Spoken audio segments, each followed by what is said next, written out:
So hello guys, welcome to my Facebook blog. আজকে আবার অনেক দিন পর একটা অন্যরকম জিনিস নিয়ে এলাম।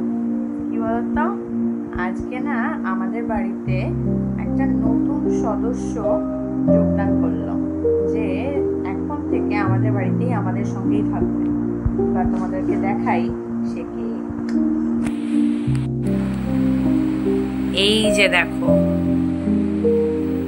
এই যে কে, এটা কে?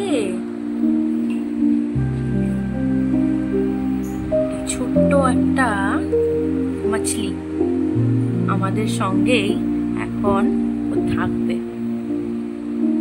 যখন এর আগে ছোটবেলায় কারোর বাড়িতে অ্যাকোয়ারিয়াম দেখতাম, ঠিক এরকমই করতাম। ওরা ঠিক যেদিকে মুখ করে থাকতো সেদিকে হাত দিলেই না অন্যদিকে পালিয়ে যেত। এখনো সেটাই করছি। কিরে, আমার সাথে বন্ধুত্ব করবি নাকি? বল, করবি নাকি? করবি? আমি এরকমই জ্বালাবো কিন্তু। এই দেখো, তোমরা ভালো করে দেখতে পাচ্ছ ওকে? ফ্ল্যাশ লাইট জ্বালিয়ে দেখাচ্ছি না, তাতেও বিরক্ত হতে পারে। এই দেখো কিরকম মুভমেন্ট করছে, ঘুরে বেড়াচ্ছে, হাত দিলেই পালিয়ে যাবে। ওর একটা কি নাম দেওয়া যায় বলো তো, তোমরাই বলো। ওকে কি নাম দিই? ওকে এখন অবধি কোনো নাম দিইনি, আজই এলো আমাদের বাড়িতে।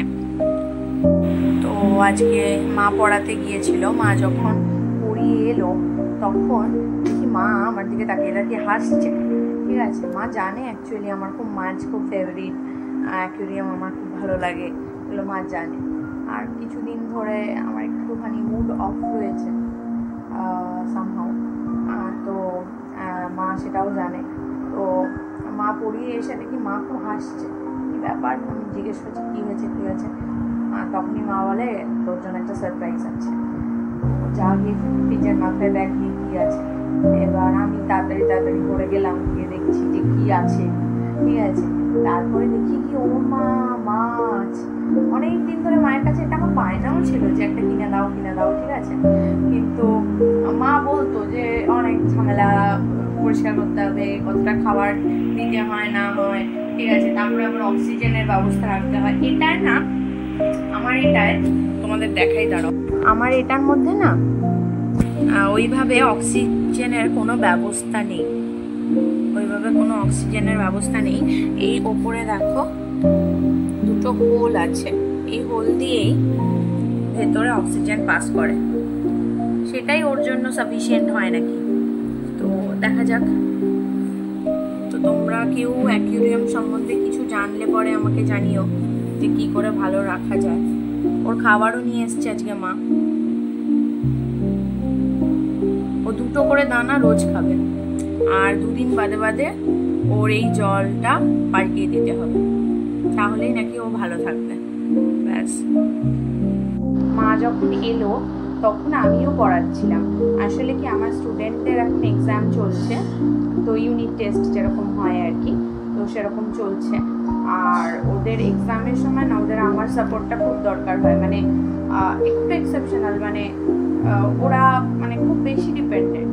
তো যাই হোক, তো ওরা আমার মানে সান্নিধ্যটা তখন খুব বেশি চায়, তো ওই জন্য ওদের বাড়ি যেতেও দেরি হয়ে যায়। তো যাই হোক, আমিও খুব মানে আমিও ওরকম প্রফেশনাল নই অ্যাকচুয়ালি, আমিও খুব মানে ওরা আমার ভাই বোন, আমি ওদের জাস্ট গাইড শুধু নই, আমি ওদের দিদি। তো সেইভাবেই আর কি ওদেরকে আমি দেখি এবং ওরা আমাকে দেখে।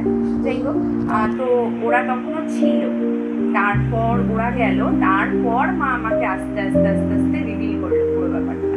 ঠিক আছে, দেখছি হাসছে। ঠিক আছে, তারপরে আর কি আমিও বুঝতে পারলাম, আর তখন আমি একদম সারপ্রাইজড।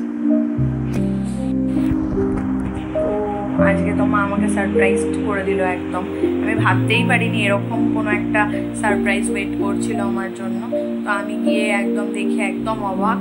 তারপর আমি ঠিক করে ফেললাম তো আজকে ওকে নিয়ে একটা ব্লগ হবে, তো সেই প্ল্যান অনুযায়ী আর কি ব্লগ করা। তো ওর সাথে তোমাদের সবাইকে পরিচয় করালাম, কিন্তু ওর কি নাম দেবো বুঝতে পারছি না। ওর ব্রিডটার নাম, আমার এটা অ্যাকচুয়ালি আমার মায়ের স্টুডেন্টের বাড়ি থেকে মাকে এনে দিয়েছে। হ্যাঁ, তো ওদের বাড়িতে এরকম ওরা অনেক পোষে। তো ওদের স্টুডেন্টের বাড়ি থেকে মানে মায়ের স্টুডেন্টের বাড়ি থেকে মা এনেছে, তো এটাই ব্যাপার। তো ওখান থেকে না মাকে এই স্পিসিসটার নাম বলেছে, এই ব্রিডটার কি নাম, তো মা আমাকে আর সেটা এসে বলতে পারছে না, ভুলে গেছে। তো যাই হোক, ওর একটা নিকনেম ভাবছি দেবো, কি দেওয়া যায় সেটাও বুঝতে পারছি। তোমরা কেউ আইডিয়া দাও কি দেওয়া যায় ওর নিকনেম। ও আমাদের বাড়ির নতুন সদস্য। So bye bye guys, wait for my next video.